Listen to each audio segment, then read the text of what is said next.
¿Quiénes son los que históricamente han llamado a países de fuera para resolver los problemas internos? Pues los conservadores cuando llaman a Maximiliano.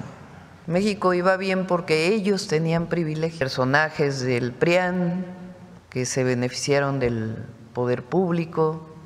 Entonces ellos quisieran regresar a eso, pero eso ya no va a regresar. Conoce que han habido avances realmente en todas las materias, pero el gran argumento que se sostiene dentro de estos espacios mediáticos que ya todos conocemos es sí, sí, sí, pero la reforma al Poder Judicial. Si tan solo se detuviera la reforma al Poder Judicial, si tan solo en junio no votara el pueblo de México. Luego también ellos dirían, si tan solo se regresara al modelo neoliberal, pues no. ¿Qué es lo que no terminan de entender aquellos que intentan hacer este argumento? Existe escenario en donde la Presidenta de la República detiene la elección al Poder Judicial que está por suceder. ¿Qué es lo que les falta por comprender a estos que intentan sostener los privilegios que México cambió? Antes ellos le valaban como sus privilegios. México iba bien porque ellos tenían privilegios. Desde comentócratas, intelectuales, entre comillas, medios, personajes del PRIAN que se beneficiaron del poder público. Entonces ellos quisieran regresar a eso, pero eso ya no va a regresar. Y no va a regresar porque el pueblo no quiere que regrese. Entonces, la reforma al Poder Judicial no se hubiera dado si el Poder Judicial no hubiera estado lleno de nepotismo y corrupción. El problema es que en México el Poder Judicial,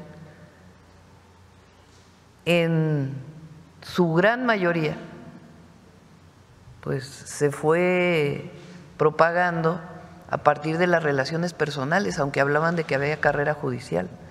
En realidad el amigo del primo del amigo del hermano, reconocido hasta por la propia presidenta de la Corte.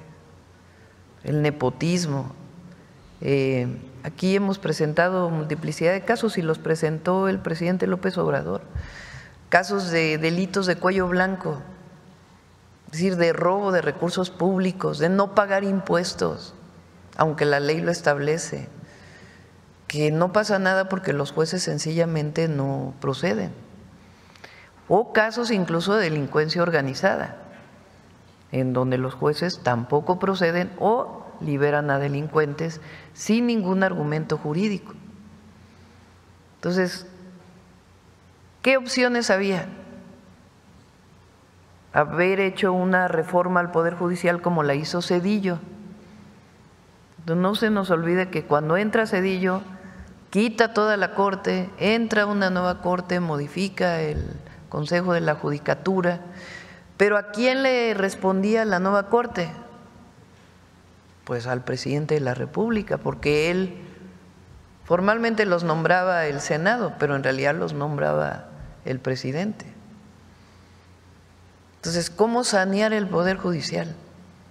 Pues donde menos nos equivocamos es que decida el pueblo. Es lo mejor que puede haber. Entonces, quien no entiende eso, y además quien dice que eso es autoritario, pues imagínense cómo que elija el pueblo de México a un juez o a un ministro es autoritario frente a la elección de un presidente. Entonces, ahora sí que no entienden que no entienden. Entonces, pero hay un reconocimiento del pueblo muy grande al momento histórico que estamos viviendo. Y no es a la presidenta, es al momento histórico, a esta transformación que inició con el presidente López Obrador y viene desde abajo, que la gente la siente suya. Por eso, en la medida en que no traicionemos nuestros principios y al pueblo, pues va a seguir bien México. Presidente, usted ayer declaraciones que les hemos dado cobertura en SDP, en varios medios de comunicación, se han hecho virales en redes sociales, Preguntarle el motivo por el cual usted elige ese tipo de palabras para ser dichas en ese evento, qué era lo que estaba pensando, si se refiere a alguna situación en específico, me imagino que a nadie en particular en este momento que usted quiera señalar, pero sí, por si acaso, o qué tipo de actitudes, qué diagnóstico hace como para hablar o decir es momento de hablar de aquellos que quieren vender a la patria. Ayer se conmemoró o se recordó la invasión norteamericana al puerto de Veracruz en 1914. Después del derrocamiento de Madero y Pino Suárez, de su asesinato vil y del golpe de Estado encabezado por Victoriano Huerta y apoyado por el entonces embajador de Estados Unidos. Después de eso cambia el presidente de los Estados Unidos y el presidente Wilson, según esto, envía, eso dice el propio libro de Silva Herzog de la Revolución Mexicana lo dice, envía a las tropas estadounidenses para apoyar al ejército constitucionalista porque ya no querían seguir apoyando a Huerta porque había desaparecido el Congreso y según esto Estados Unidos quería un gobierno democrático. Decían que venían armas de Alemania para ayudar a Huerta en contra del ejército constitucionalista y que por eso se apostan la presencia del ejército norteamericano en Veracruz.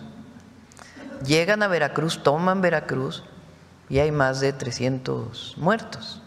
¿Quién defiende? Pues son los cadetes y la marina de entonces y el pueblo del puerto de Veracruz. Aun cuando el entonces presidente de Estados Unidos decía que venía a apoyar a los revolucionarios en contra de Huerta, Carranza dice, que lo leí ayer, Carranza lo que dice es: jamás podemos aceptar que un ejército invasor, que un país extranjero, que otro país venga a resolver los problemas de México. La territorialidad es inviolable. ¿Quiénes son los que históricamente han llamado a países de fuera para resolver los problemas internos? Pues los conservadores cuando llaman a Maximiliano. Recientemente, no se nos olvide, un panista o los panistas en el Senado de la República dijeron que era indispensable que se nombrara a la delincuencia organizada, a los cárteles de la droga, terroristas, para que así tuviéramos el apoyo de Estados Unidos de mejor manera. Entonces, a eso me refería ayer. En general, en la historia de México, quien ha ido a buscar afuera para resolver un problema interno, pues han sido los conservadores. Y recientemente, bueno, nada más escuchen algunas declaraciones de la entonces candidata del PRIAN cuando hablaba de crear fuerzas binacionales. Entonces, no, en México resolvemos los mexicanos. Y con Estados Unidos, en particular, con todos los países tenemos buenas relaciones, bueno, menos con Ecuador, que nos invadieron en la embajada, y algunos otros, pero en general se guardan muy buenas relaciones porque México así lo establece la Constitución y su política exterior. Pero en particular con Estados Unidos, lo hemos dicho muchas veces, porque ha habido declaraciones de senadores, de algunos miembros en su momento de la administración Trump, en el sentido de que es mejor que Estados Unidos participe en nuestro territorio. Nosotros hemos dicho no, eso no.